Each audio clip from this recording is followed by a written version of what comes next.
रात के 2 बजे थे और पूरा गांव एक ही रात में गायब हो गया। दरवाजे खुले थे, बर्तन जमीन पर पड़े थे, चूल्हे ठंडे हो चुके थे, लेकिन लोग एक भी इंसान नहीं। सुबह जब पड़ोसी गांव के लोग वहां पहुंचे, उन्हें लगा सब लोग कहीं छुपे होंगे। पर 1 घंटा, 2 घंटे, फिर पूरा दिन निकाल गया, कोई नहीं मिला। न लाश, न खून, न संघर्ष के निशान, सिर्फ सन्नता। यह कहानी है राजस्थान के एक गांव की, जिसका नाम आज भी लोग धीरे से लेते हैं, कुलधारा। पर रुक जाओ, इस कहानी में सबसे अजीब चीज गांव का खाली होना नहीं है। सबसे अजीब बात यह है कि किसी ने उन्हें जाते हुए देखा ही नहीं। साल था लगभग 1825। कुलधारा एक अमीर और शांत गांव माना जाता था। यहां पलीवाल ब्राह्मण्स रहते थे। पानी का सिस्टम एडवांस था, जमीन उपजाऊ थी और लोग हिसाब किताब में माहिर थे। मतलब ये कोई गरीब या भूखा गांव नहीं था जो मजबूरी में भग जाए। फिर एक रात सब खत्म हो गया। अगली सुबह 1500 से ज्यादा लोग हवा हो गए। ब्रिटिश रिकॉर्ड्स में मेंशन मिलता है कि जब अफसार वहां पहुंचे, घर ठीक थे, मंदिर ठीक था, अनाज रखा हुआ था, कपड़े तक लटके थे। ऐसा लग रहा था जैसे लोग बस चलकर बाहर गए हों और फिर कभी वापस आए ही नहीं। पर क्यों? यहीं से कहानी और डार्क हो जाती है। लोकल कहानी कहती है कि उस वक्त का एक जालिम दीवान सलीम सिंह गांव की एक लड़की पर बुरी नजर रखता था।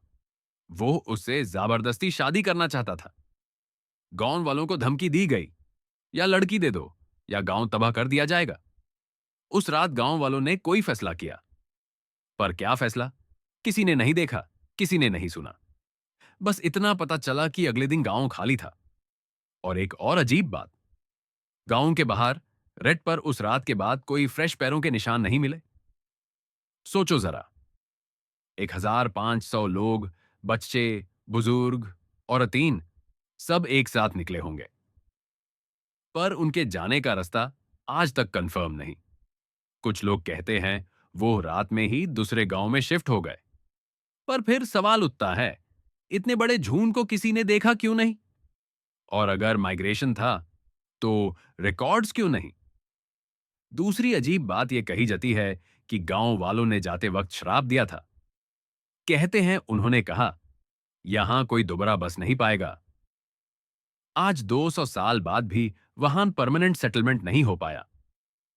लोगों ने कोशिश की, घर बनाए, पर रात को अजीब आवाजें, कदम चलने की आहट, दरवाजे खुद खुलना।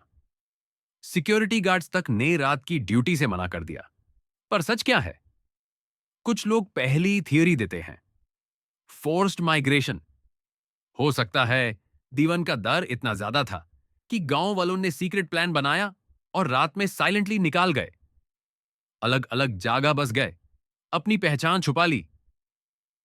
पर फिर भी 1500 लोग बिना ट्रेस के हिस्ट्री में कैसे घुल मिल गए? दूसरी थियरी कहती है एनवायरमेंटल डिजास्टर। कुछ हिस्टोरियंस मानते हैं पानी का लेवल गिर रहा था, जमीन सूख रही थी, लोग परेशान थे, इसलिए एक रात में कलेक्टिव डिसीजन लिया गया। पर फिर सवाल वही, सामान क्यों छोड़ा, अनाज क्यों छोड़ा? लोग भूखे मरते, पर राशन नहीं छोड़ते। तीसरी थियोरी सबसे ज्यादा दार पैदा करती है। कुछ लोग मानते हैं वहां कुछ ऐसा हुआ जो एक्सप्लेन नहीं होता। अचानक डर, अचानक भगदौड़, या कुछ ऐसा जो लोग देखकर वहां से भाग गए और कभी पीछे मुड़ कर नहीं देखा। पर अगर ऐसा था, तो स्ट्रगल के निशान क्यों नहीं? सबसे बड़ा सवाल आज भी वही है। अगर वो जिंदा निकले थे, तो उनके वंशज कहां हैं? कोई अपने आप को कुलधारा का असली रहने वाला क्यों नहीं बोलता?